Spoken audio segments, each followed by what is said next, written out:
हे डर। धोबी, तुम इतनी रात को किसके कपड़े धो रहे हो?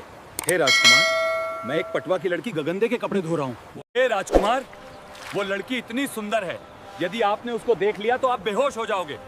हे धोबी, तुम हमें गगनदे से क्यों नहीं मिलवाते? हम भी तो देखें उसकी खूबसूरती। ऐसा क्या है उसमें?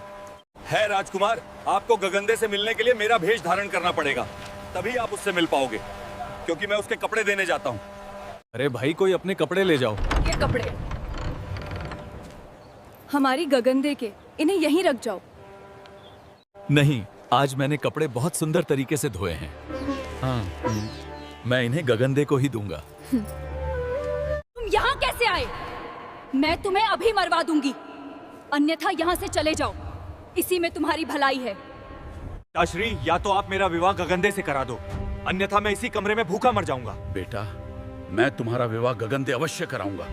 नमस्कार मित्रों, आज हम आपके लिए रानी गगनदे का संपूर्ण इतिहास लाए हैं, तो वीडियो को लाइक जरूर कर दें। तो आइए शुरू करते हैं। लेकिन उससे पहले आप सभी से हमारा एक अनुरोध है कि हमारी वीडियो को लाइक और चैनल को सब्सक्राइब कर दें। चैनल का नाम ज्ञान स्टार प्लस है, इसे अभी लाइक कर दें और सब्सक्राइब भी कर दें। इससे हमारा मोटिवेशन बढ़ता है और हम आपके लिए सुंदर से सुंदर वीडियो बनाने का प्रयत्न करते हैं। दोस्तों, आज हम जिस कहानी को आपके लिए सुनाने जा रहे हैं वह कोई काल्पनिक कहानी नहीं है, यह वास्तविक कहानी है।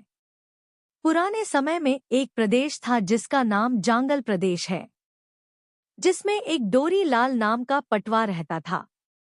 उसकी शादी के बाद कुछ दिनों में उसके एक लड़की पैदा हुई। उस लड़की का नाम गगनदे था। बताया जाता है कि यह लड़की स्वर्ग की कोई अप्सरा थी, जो या तो किसी श्राप के कारण या फिर किसी वरदान के कारण पृथ्वी पर अवतरित हुई। राजा इंद्रसेन और गंधर्वसेन दो भाई थे। गंधर्वसेन के कारनामों से इंद्रसेन परेशान हो जाता है और उसने इंद्रसेन ने गंधर्वसेन को मरवा दिया। इंद्रसेन के भाई ने जांगल प्रदेश में एक राजकुमार के रूप में जन्म लिया।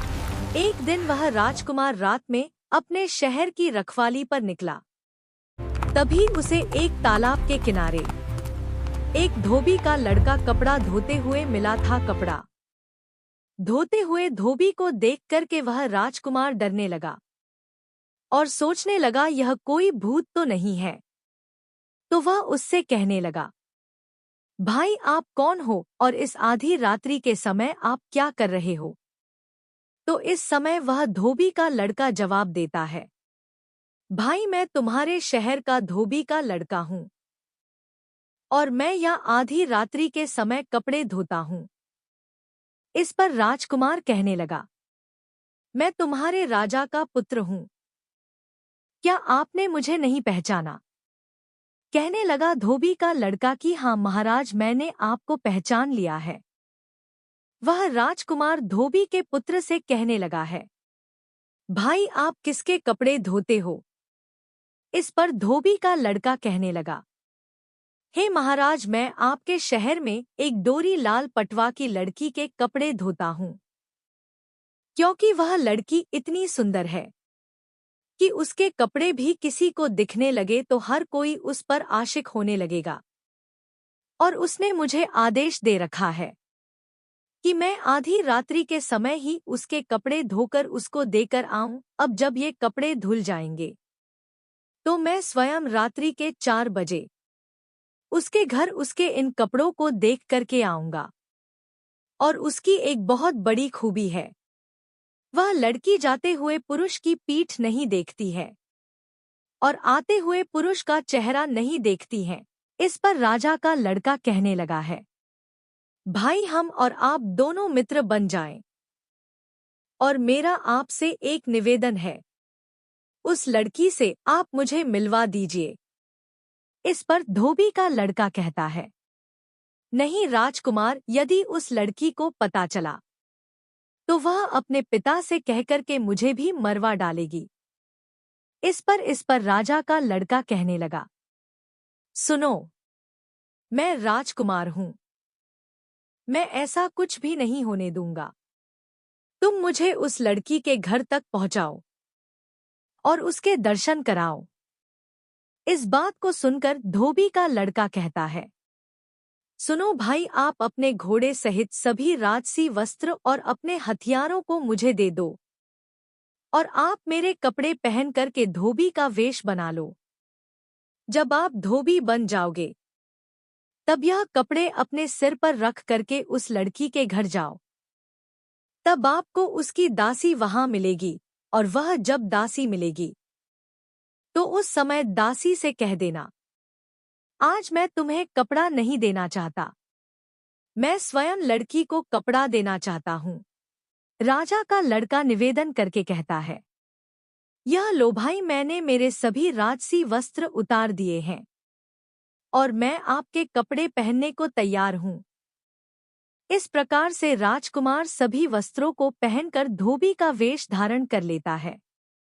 फिर उन कपड़ों की गठरी को लेकर के रानी गगनदे के महल को जाता है। वह जाकर के आवाज लगाता है और कहता है, अरे मैं आ गया, आपके कपड़े देने यह कपड़े ले जाओ, क्योंकि रात्रि का समय है और बहुत ही ठंड पड़ रही है। ऐसा कहने पर लड़की को पता चलता है तो वह अपनी दासी को धोबी से कपड़ा लेने भेज देती है। तभी धोबी बना हुआ राजकुमार कहता है, नहीं नहीं, मैं आपको यह कपड़े नहीं दूंगा, क्योंकि आज मैंने कपड़ों को बहुत अच्छी तरह से धोया है। मैं आज स्वयं लड़की को ही यह कपड़े दूंगा। दोस्तों, ऐसा कहने पर दासी उस लड़की के पास जाती है और कहती है, सुनो, आज धोबी आपसे कुछ इनाम लेना चाहता है, इसलिए उसने कपड़े मुझे नहीं दिए हैं, आप स्वयं लेकर के आगे। इस प्रकार रानी गगनदे स्वयं कपड़े लेने के लिए दरवाजे पर धोबी के पास जाती है तो उसकी सुंदरता को देख करके राजकुमार होश खो करके गिर पड़ता है। उस गिरे हुए धोबी को देख करके रानी गगनदे कहने लगती है, हे धोबी, तुम प्रत्येक दिन हमारे यहाँ आते जाते हो, परंतु आज तक आप इस तरह से होश खोकर के जमीन पर नहीं गिरे। सच सच बताओ, तुम कौन हो? तुम हमारे धोबी हो ही नहीं सकते। इस पर राजकुमार खड़ा होता है और कहता है, बस बस, बहुत हुआ लड़की, आप धोबी किसे कह रही हो? हम राजकुमार हैं, इस शहर के राजा के लड़के हैं, और आप अपनी यह बकवास बंद करो। हम आपकी शक्ल सूरत देखने आए हैं। इस पर लड़की कहती है, सुनो, मैं मेरे पिता को बता दूंगी और तुमको भी मरवा दूंगी। इस पर राजकुमार कहता है, जो कहना है कह देना, तुम्हारे पिताजी से हम भी राजा के लड़के नहीं, यदि हमने आपको अपनी पत्नी नहीं बनाया। तो दोस्तों, ऐसी धमकी देकर के राजकुमार कपड़ों की गठरी को उसके दरवाजे पर छोड़ करके घर को आ जाता है। लड़का घर आकर के कोप भवन में चला जाता है। इस प्रकार राजा अपने लड़के की खबर सुनता है कि उनका पुत्र कोप भवन में पड़ा हुआ है। तो दोस्तों, राजा सोचता है, लड़के को किसने सताया है, यह पता लगाना चाहिए। तो दोस्तों, स्वयं राजा अपने राजकुमार के पास जाते हैं और कहते हैं, बताइए पुत्र, आप इस कोप भवन में इस चारपाई को उल्टा करके क्यों पड़े हुए हो? इस प्रकार कहने पर लड़का कहने लगा, मैं क्या बताऊं, आप ही देख लो। इस पर राजा कहने लगा, क्या किसी ने उंगली की है आपकी तरफ, या किसी ने आंखें निकाली है आपकी तरफ? यदि ऐसा किया है तो उस इंसान के उंगली और आंख दोनों ही में निकलवा लेता हूं, कटवा देता हूं और उसे सूली पर चढ़वा देता हूं। इस पर राजकुमार कहता है, नहीं पिताजी, मेरी तरफ किसी ने भी उंगली नहीं उठाई है और ना ही किसी ने आंखें निकाली है। मुझे तो आपके शहर में एक डोरी लाल पटवा की लड़की है जो कि बहुत ही सुंदर है। उसे देखकर के हर कोई इंसान होश खोकर के जमीन पर गिर पड़ता है। क्योंकि उसकी सुंदरता इंद्र के दरबार में रहने वाली अप्सराएं भी नहीं कर सकती। उसकी सुंदरता इतनी है, और उस लड़की को देखते ही मैं उसका आशिक बन गया। हो सके तो आप मेरी उसे लड़की से शादी करवा दो, नहीं तो मैं हमेशा हमेशा के लिए इसी को भवन में पड़ा रहूंगा और अपने प्राण त्याग दूंगा। इस प्रकार प्राण त्यागने की बात सुनकर के राजा कांपने लगता है और कहता है, पुत्र शोक छोड़ो और खड़े हो जाओ, मैं अभी उसे पटवा को हमारे दरबार में बुला लेता हूँ और तब हम सभी मिलकर के उससे उसकी लड़की का हाथ मांग लेंगे और फिर तुम्हारा विवाह हो जाएगा। दोस्तों, यह बात सुनकर के लड़का प्रसन्न होता है और अपने पिता के साथ खड़ा होकर के चल देता है और भोजन पानी करता है। भोजन आदि करने के पश्चात लड़का पिता के दरबार में जाता है और इस समय लड़का अपने पिता के दरबार में जब जाकर के बैठा तो पिताजी से फिर से याद दिलाता है। तो महाराज क्या करते हैं, एक हलकारे को बुला करके और उसे पत्र थमा करके इस प्रकार हलकारा पत्र लेकर के डोरी लाल पटवा के घर पहुंच जाता है और कहता है भाई पटवा, यह पत्र आप पढ़ लो और आपको महाराज ने अपने दरबार में बुलाया है। यह सुनकर के पटवा थरथर कांपने लगता है और कहता है, ऐसी मुझसे क्या गलती हो गई जो मुझे महाराज ने दरबार में बुलाया है। परंतु मन में सोचता है, जाकर के तो देखूं। ऐसा सोचकर वह महाराज के दरबार में उपस्थित होता है तो उसे आया हुआ देखते हैं और महाराज उसे अपने पास में एक बड़े से सिंहासन पर बिठा लेते हैं और जब कहते हैं, भाई पटवा, आप पटवा हो और हम राजा हैं। हमारी आपसे एक विनती है, हम राजाओं की कोई जाति नहीं होती और होती है तो हम भी इंसान हैं और आप भी इंसान हो। जिस प्रकार से दो पतंगे आसमान में उड़ रही हो तो आपस में उनकी डोरी लिपट जाती है, क्या इस प्रकार से हम और आप मिल नहीं सकते? अरे सुनो, और तो और कीचड़ दो स्थानों का हो, जहां एक स्थान पर भूरी मिट्टी हो, दूसरे स्थान पर काली मिट्टी हो और वह दोनों एक जगह हो जाएं, तो क्या वह कीचड़ नहीं कहलाएंगे?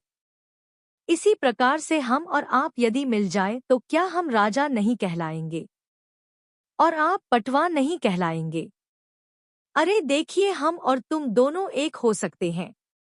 यह सुनकर के पटवा कहने लगा, महाराज आप आदेश करो, ऐसी क्या बात है जो आप इस तरह से मुझसे कहने लग रहे हो? तो बहुत सोच समझने के पश्चात मंत्रियों सहित महाराज हाथ जोड़ करके कहते हैं, भाई पटवा सुनो, तुम्हारे पास एक सुंदर सी कन्या है जिसका नाम गगनदे है।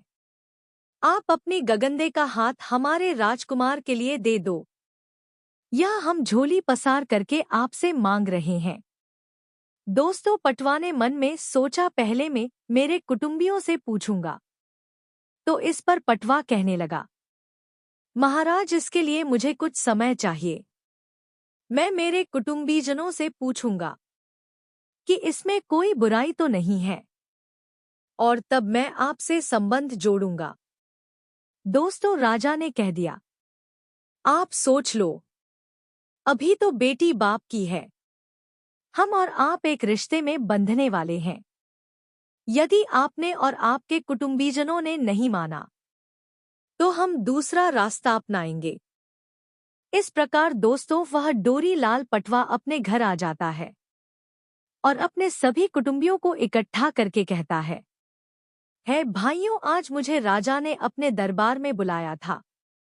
जब मैं वहां गया तो मुझसे राजा ने एक प्रार्थना की। क्या पटवा ने राजा की शर्त को माना या फिर राजा ने अपना दूसरा तरीका अपनाया? दोस्तों, आगे की कहानी को जानने के लिए चैनल को सब्सक्राइब कर दीजिए।